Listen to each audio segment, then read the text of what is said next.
Tonight, they shall not grow old. The Anzac spirit lives on. Thousands rising at dawn to pay their respects to our servicemen and women. And commemorations carry on throughout the day as traditions are upheld.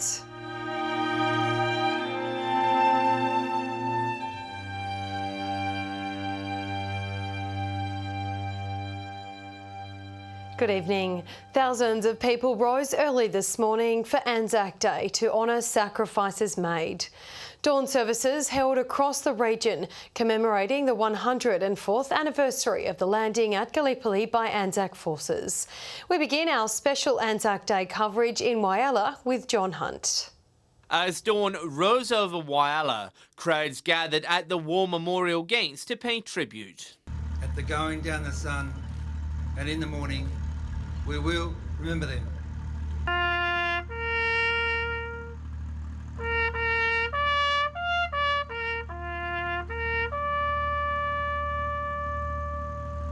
Veterans from Vietnam, Malaysia and World War II joined by those serving today. The reflection of those who paid the ultimate sacrifice, and to remember all the veterans who served. An emotional day, a chance to reflect and remember sacrifices made. Sometimes they do get sad, but it's always good to talk to them and try to make them a little bit more happier if we can. As the number of veterans from these battles thin out, young people are taking up the baton. Cadets taking part in proceedings, with children of all ages representing their generation, much to the delight of the vets. And just see other kids up here just looking up and listening, it's amazing. For young people, it's a chance to give thanks for the freedom they have. It's extremely important. People who have lost their lives to secure our freedom, it's amazing, so we have to respect that. Be able to participate in it, see all the people come out, see all the people show respect, it just makes it even better every year. In Port Lincoln, the sun was shining on the hundreds who had gathered on the foreshore to pay their respects.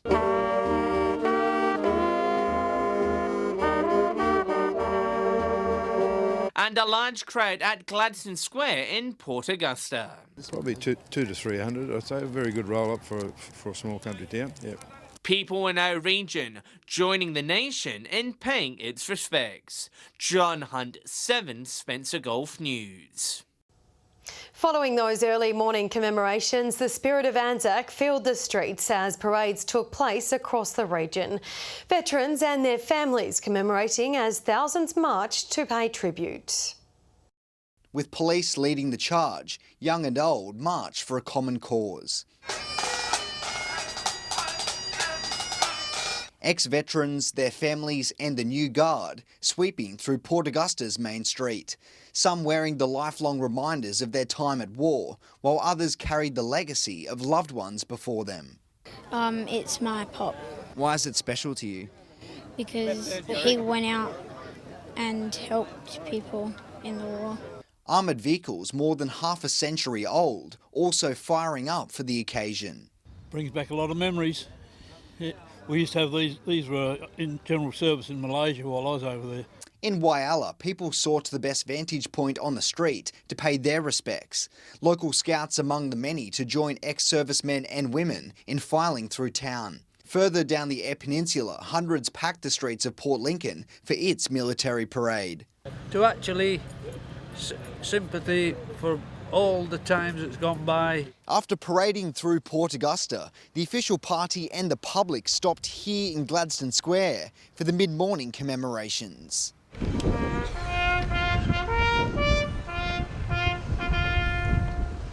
Army Cadet Avi Raj honoured to carry the Australian flag throughout the special day. Something I'm very proud of, and I often tell my family members about it. Local leaders very pleased with this year's crowd for Anzac Day parades. It's always a good day when people can come out. The weather's turned it on in Port Augusta for us to have an enjoyable day. Garth Burley, 7 Spencer Gulf News.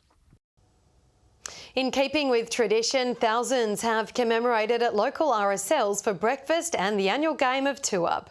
People coming together to support one another and reflect on the region's military history. Friends and family gathering at the local RSL for a warm breakfast and a chat. An early start for many who've already attended the dawn service. Normally every year I'm down here cooking the breakfast ready for everyone when they get back from the service. The gunfire breakfast is an annual tradition that's been running for decades. The gold coin donation going towards the RSL. The young and old talking and reflecting about the Anzacs over some bacon and eggs. I can get together and I guess speak openly about war and veterans and you know, it is still going on in the world today. Boxes full of the iconic Anzac biscuits keeping everyone happy. Members serving tea and coffee just like the Salvation Army did in the Second World War. We've always been served the army during World War I with tea and coffee in the trenches. Well, it wouldn't be Anzac Day without a game of two-up. Crowds gathering here at the Port Lincoln RSL for a bit of friendly rivalry. Everyone hoping for a win. Part of Anzac is it's a commemoration, but I believe it's also a celebration of life, for the victories that's been won for us and freedoms, to come and have this sort of fun. Footy fans excited with the grand final rematch between Tasmans and Waybacks at Centenary Oval. Warm and sunny weather making it the perfect spot to sit back and relax, with celebrations set to continue well into the night. Nathan Regter, 7 Spencer Golf News. While many Broken Hill veterans attended today's Anzac services, there was one who was there in spirit. Roy Inwood, remembered as the Silver City's only recipient of the prestigious Victoria Cross, which he was awarded for his efforts in World War I. As veterans paid their respects to our fallen diggers this morning, Sergeant Roy Inwood was among those being remembered. Like many of the city's war heroes, Sergeant Inwood was a Broken Hill miner at the outbreak of World War I.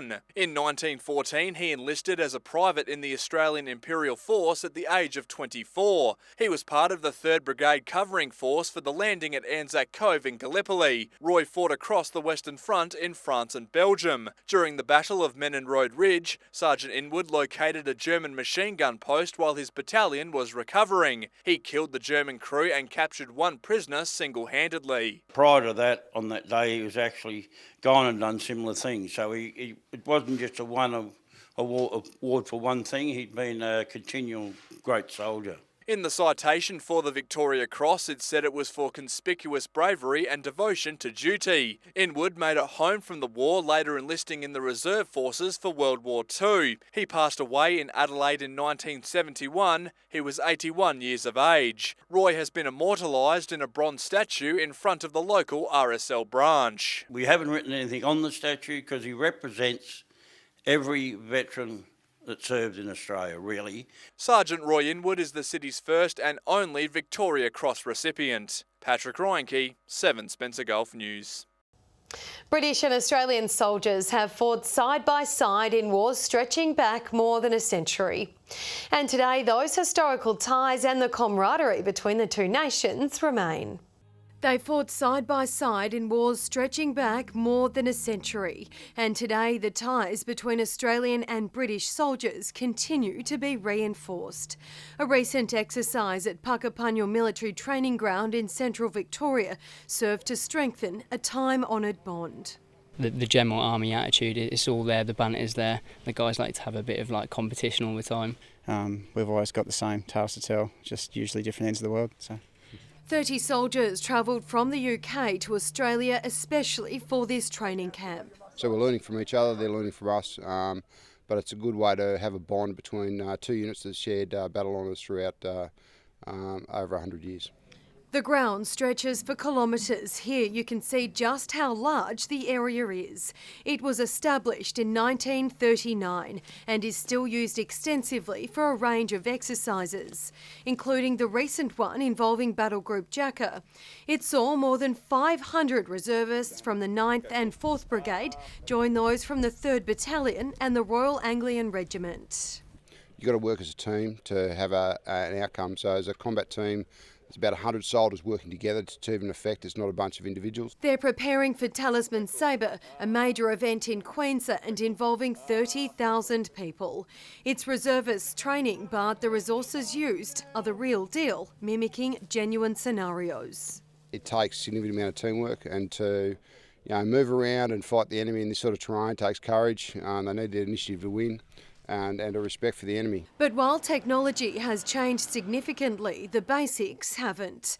Around Anzac Day, soldiers reflect on the sacrifices and efforts of past personnel and those still fighting. Pretty much every generation in my family has served in some regard. Like I said, we've pretty much had one of us in a conflict the whole way back. Got a great-grandfather who was at Gallipoli, I know that, and various other relatives, including my grandfather. Including these UK twins, with both parents involved in the armed forces. Sort of seeing my dad go away on tours and operations sort of influenced us.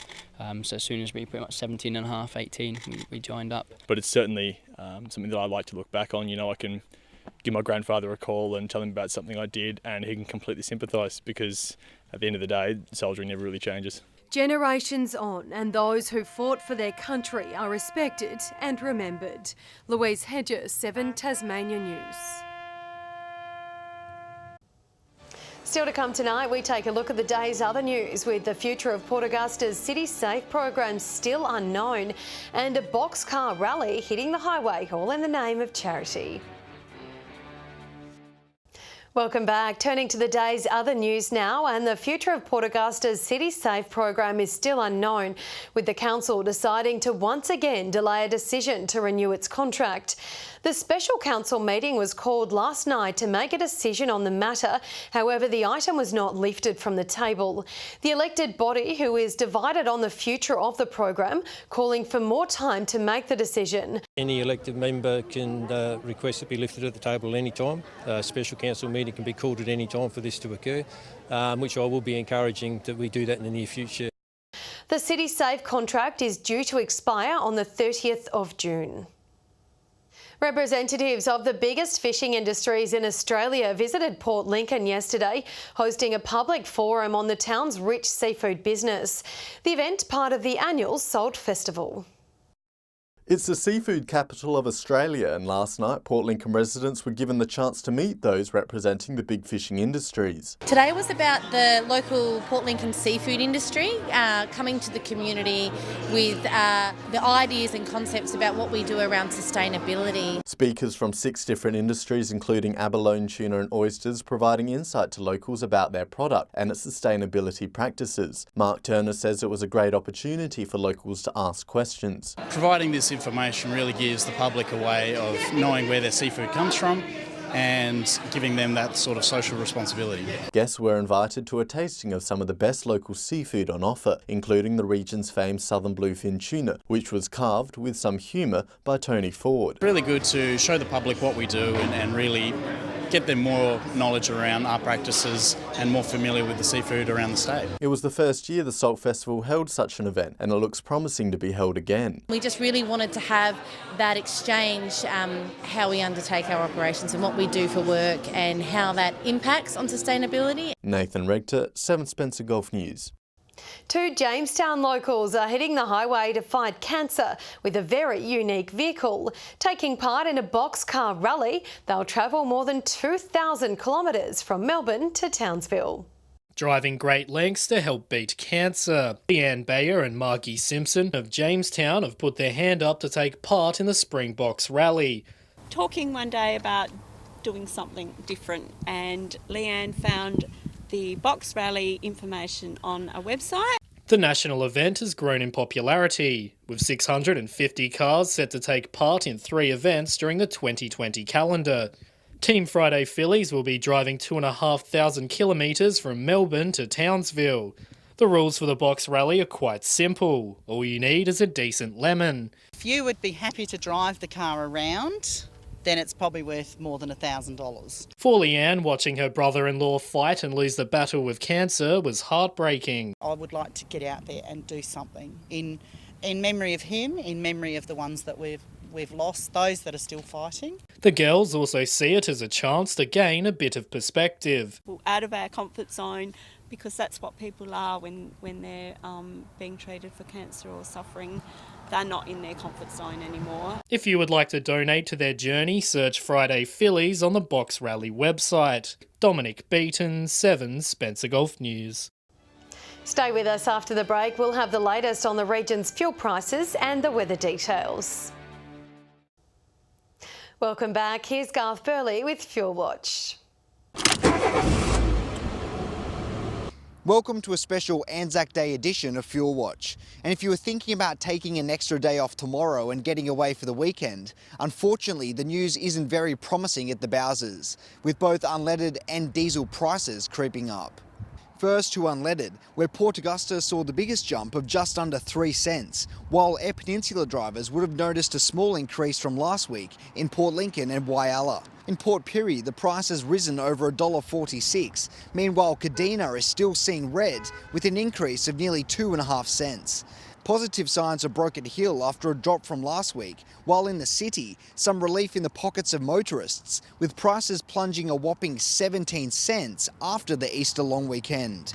For the diesel heads, unless you live in the Silver City, who experienced a drop of nearly 7 cents, there's still some pain at the pumps. Port Lincoln, Kadina and Port Pirie have risen, while Whyalla and Port Augusta are holding even at just under $1.50. Finally, for a quick look at Autogas, where there's plenty of encouragement across the board.